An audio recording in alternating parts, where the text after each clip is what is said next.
রাত বাজে 9:30। আমি আমার 2 মেয়েকে নিয়ে পৌঁছে গেলাম মহাকাল বাড়িতে। এখানে খাটুশ্যাম ঠাকুরের পুজো হচ্ছিল। আমি এর আগে কোনোদিনও আসিনি এই পুজোতে।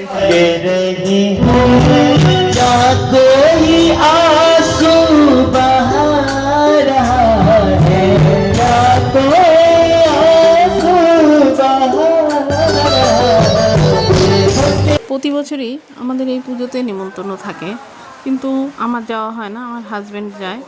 যাই হোক, এবার আমি ঠিক করলাম যে না, যাবো, দেখবো, আমারও খুব দেখার ইচ্ছে। তা এই পুজোটা সাধারণত রাজস্থানে হয়ে থাকে, মারোয়ারিরাই করে। পুজো শেষ হয়ে যাওয়ার পরে প্রসাদ নিতে চলে গেলাম। দেখি, যাই হোক, যেরকম দেখলাম খুব সুন্দর আয়োজন করেছে, ভিড় নেই, ধাক্কা ধাক্কি নেই, সুন্দর বুফে সিস্টেম করেছে। তো প্রসাদও নিয়ে নিলাম আমরা সবাই মিলে। প্রসাদ খাওয়ার পরে আবার ফিরে আসলাম এই পূজা সমারোহে।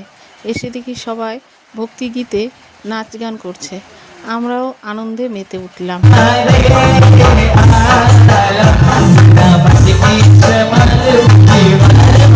শেষে বাড়ি চলে আসলাম।